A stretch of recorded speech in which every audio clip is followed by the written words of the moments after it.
Today we'll cover static longitudinal stability data reduction. Before you fly, you're going to want to calculate your weight and your CG. You're going to need data for at least 2 CGs, one more forward and one more aft. For in-flight data requirements, you're going to get airspeed from your second or third row airspeed indicator, stick force from the gauge the pilot is holding, elevator position from the tablet, yoke position from the tape measure attached to the co-pilot's control yoke, and fuel quantity from the fuel quantity indicator. Step 1 is to calculate calibrated airspeed for each point. To get calibrated airspeed, add your indicated airspeed to the instrument correction speed to the position correction speed. You can find instrument corrections in your lab book. The scale errors from clockwise and counterclockwise are averaged, and then you can make a plot of instrument correction as basically the negative of those averages. Position corrections were given to you by your instructor. For example, if the indicated airspeed is 115, then we go to the instrument correction and see that negative 0.7 is the value off the plot. We go to the position correction graph and see that negative 4.1 is the position correction, and when you add all those up, it's 110.2 miles per hour. Step 2 is to calculate test weight at each point. Test weight is your weight at start minus any fuel burned. For this example, we started with 60 gallons, and at the first test point, our fuel quantity was 50.2. So we take our start weight of 3390, and then we subtract 9.8 gallons, the amount of fuel burned, times 6 pounds per gallon, to arrive at a test weight of 3,331.2 pounds. Step 3. Using the calibrated airspeed and test weight from steps 1 and 2, calculate the lift coefficient at each point. The equation for lift coefficient is 2 times the test weight divided by the sea level density times the calibrated airspeed squared times the wing area. Sea level density values and wing area are given. And for this example, CL is 0.61. Step 4 is to repeat all those calculations and make a table of data in a spreadsheet.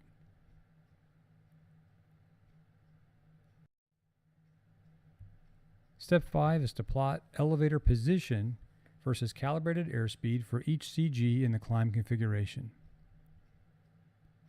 You'll see here there was 2 CGs, 84.3 inches and 94.7 inches. Step 6 is to fit curves to the data. Use these curve fits to calculate delta E at each calibrated airspeed. You'll see I used Microsoft Excel to generate the curve fits, and I put the equations of the fits on the graph. You'll need to use enough significant digits so that your calculations are accurate. If you don't have elevator position and degrees available, you can use an alternate method for steps 5 and 6 involving a tape measure attached to the yoke. To get this data, plot the yoke position in inches versus calibrated airspeed as shown in the lower left plot. Have Microsoft Excel fit a curve through the data and show the equation. Then use that equation to get the yoke position at the various calibrated airspeeds. In the plot on the lower right is a map of elevator deflection and yoke tape measure reading that was done on the ground along with its curve fit. Now you have an equation that can map the fitted yoke data and then get that to degrees. Once you have it elevator in degrees, then you can generate the plot of elevator position versus calibrated airspeed. Step 7. Plot elevator position from the curve fits versus calculated CL for each CG. Then fit curves to the data. Note that these two curves should come to a point at CL equals 0. You can set the y-axis of the curve fit in Microsoft Excel to force that. Display the equations of the curve fits on the graph. Step 9. Determine the slopes d delta E dCL at even CL increments. The way to do this is to take the equations from the curve fit and take the derivative of each equation. Then use that equation and plug in even increments of CL and calculate the slope.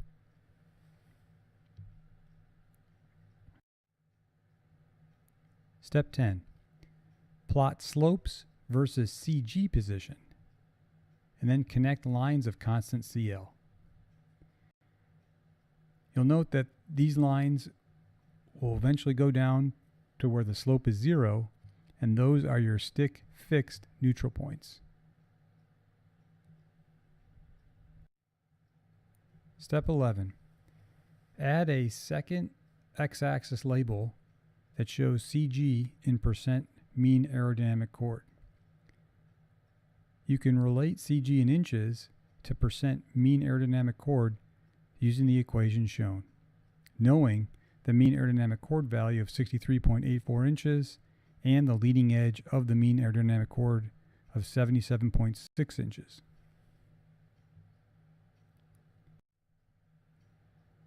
Step 12. Plot the neutral points on the previous graph in percent mean aerodynamic chord versus CL and smooth a curve through the data. Also include the aft CG limit and the trim value of CL. Next, we'll go into the data reduction for stick-free data. Step 13. Plot the stick force versus calibrated airspeed for each CG in the climb configuration. Step 14. Fit curves to the data and use these curves to calculate stick force at each calibrated airspeed. Show the equation of the curve fits on the Microsoft Excel plot.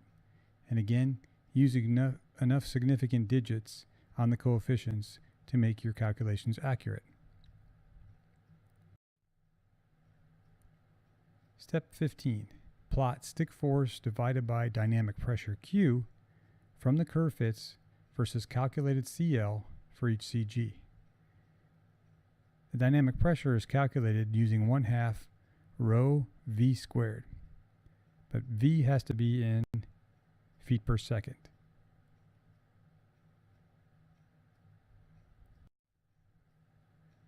Step 16. Fit curves to the data and show the equations of the curve fits on Microsoft Excel.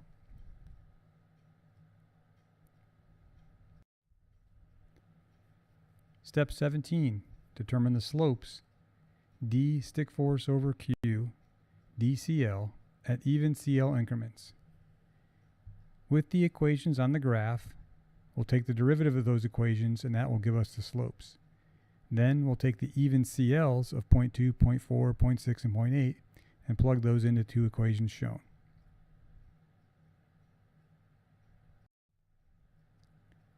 Step 18. Plot slopes versus CG position and again connect the lines of constant CL, just as we did for the stick fixed data. But this time we'll get stick free neutral points where the slopes go to 0.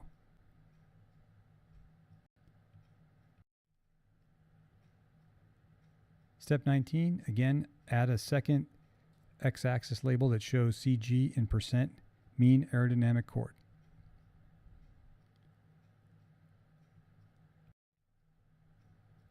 Step 20, plot the stick-free neutral points in mean aerodynamic chord versus CL.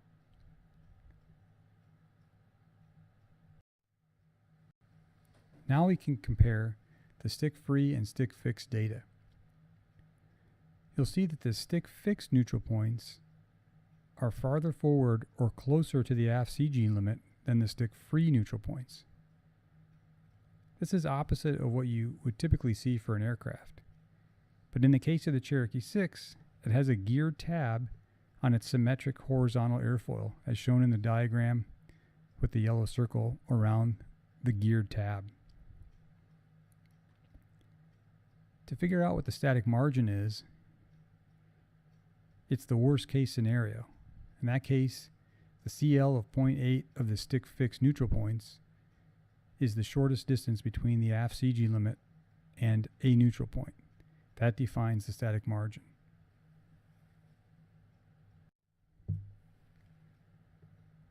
Repeat steps 1 through 20 for the power approach data and calculate neutral points in that configuration as well. This completes the data reduction for static longitudinal stability.